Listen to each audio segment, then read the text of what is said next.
Yashodharman. Those were dark days for India. Huns from Central Asia were invading India in wave after wave.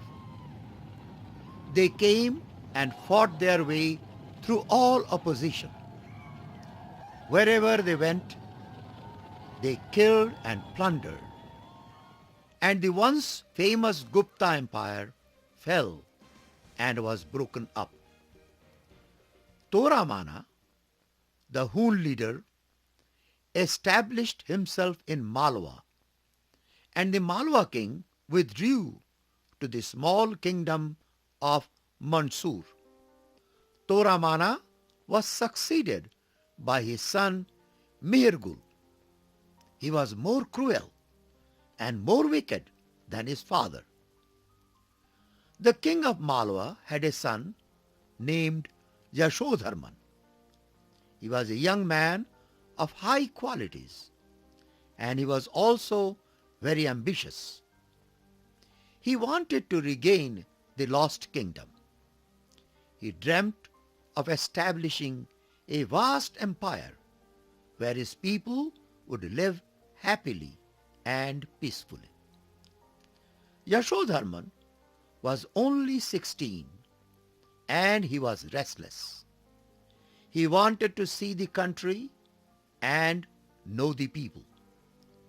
He wanted to travel and find out for himself how the people lived and what they thought about the rulers. He wanted to know how far he could depend upon them.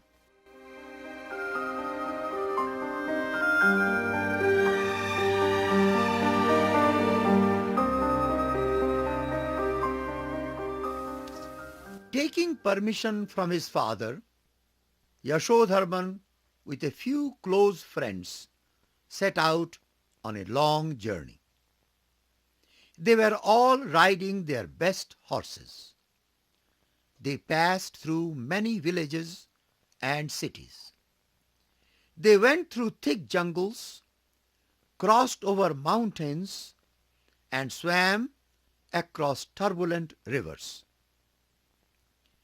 They sometimes stayed with poor people as unknown travelers, and sometimes they were entertained by kings. They had at times to fight with robbers, and at other times engaged in small battles. One day they were passing through a dense forest when the prince saw a wild boar, which started chasing.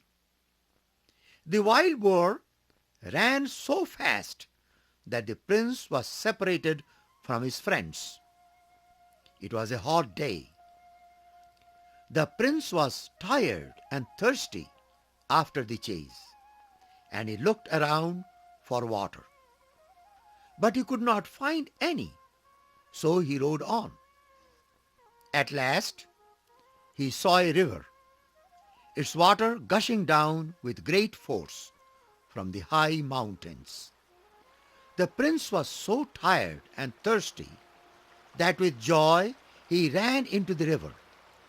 But the current was very strong, and he lost his balance and was carried downstream. He tried hard to swim ashore, but he was helpless against the strong current. He feared he would be drowned.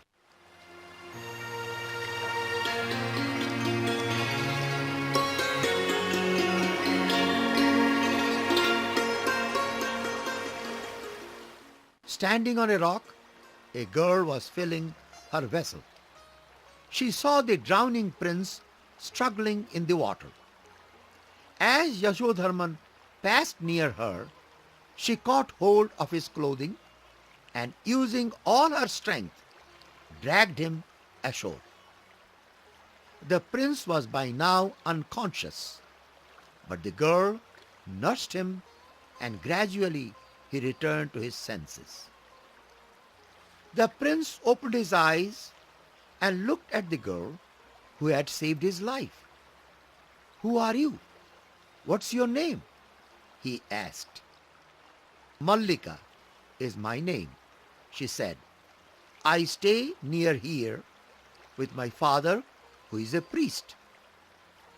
Yashodharman felt very grateful. You have saved my life, he said. Money cannot repay you for what you have done, nor even a kingdom either. I am a prince. Will you marry me? Without blushing, the beautiful girl said, You are a Kshatriya, and I am a Brahmin girl. Your business is warfare.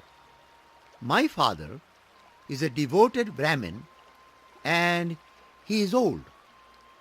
I cannot marry you. You must forgive me.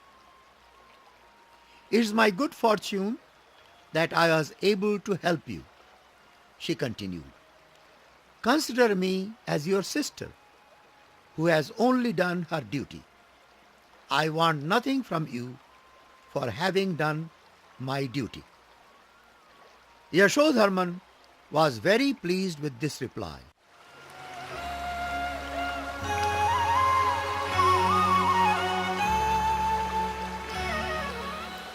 Very well, you are my sister, he said, but promise me one thing.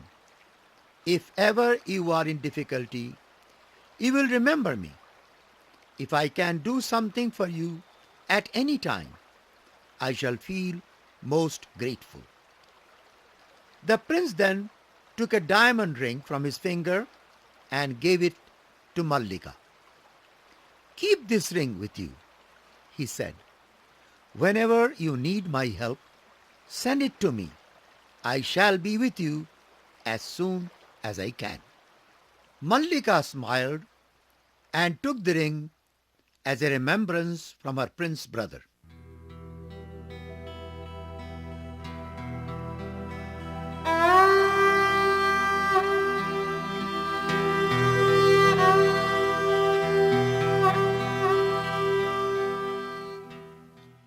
Years passed.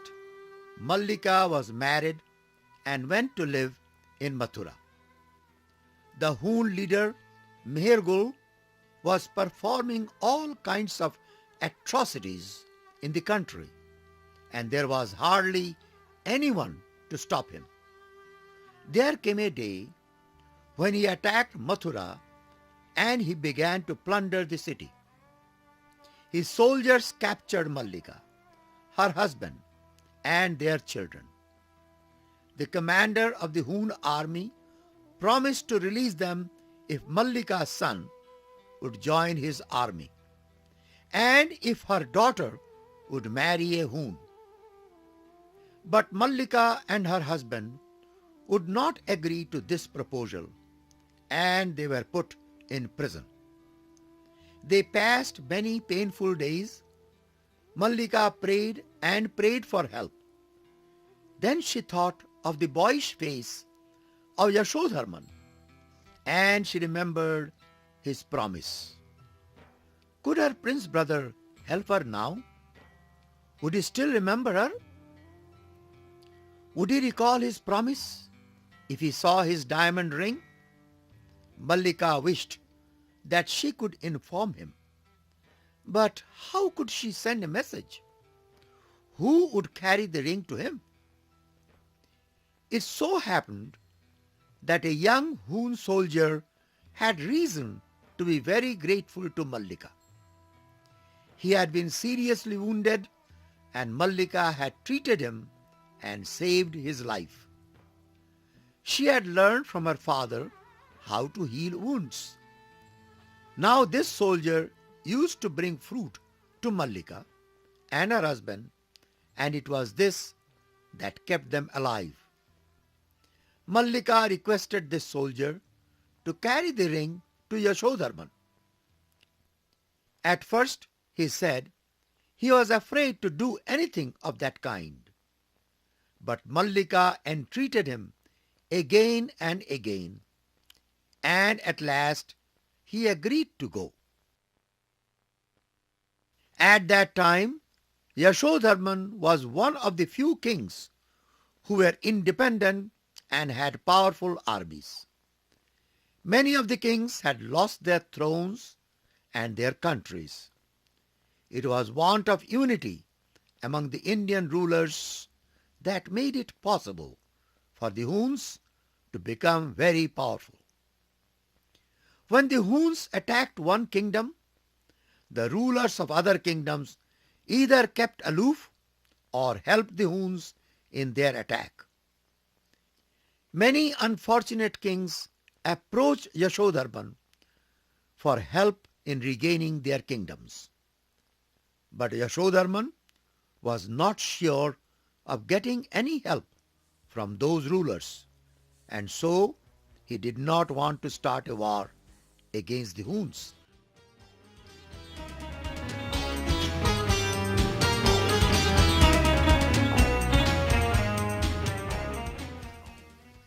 One day, many rulers and the representatives of other kings were all pleading with Yashodharman to put a stop to the ambitions of the notorious king of the Huns. Again, Yashodharman was not willing to take the risk of a war. He told them that their disunity was the cause of their ruin, and now they only went to him for help in their difficulties. He assured them that he would certainly take steps to defeat the Huns, but the time had not yet come. Just then, a servant came in and announced the arrival of a Hun soldier. Yashodharman was surprised at the Hun's visit, but ordered him to be brought in. The Hun soldier came in, bowed, and gave Yashodharman the ring which Mallika had given to him. The soldier told him that the lady who had sent the ring was in prison. Yashodharman looked at the ring. He remembered it, and he remembered that it was because of Mallika that he was alive and on the throne. He had to go to her help. Yashodharman stood up. He declared that he was ready to start war on the Huns. He ordered his army to be ready, and soon he was on his way to the battlefield. Many kings joined him. There was a great battle between the Huns and Yashodharman's forces. The Huns were completely defeated, and their men fled for their lives. Yashodharman rushed to Mathura to see Mallika, but it took many days for him to reach there, and when he reached Mathura, Mallika was dead. Yashodharman was sorry that he could not save Mallika, but in trying to save her, he had saved his motherland.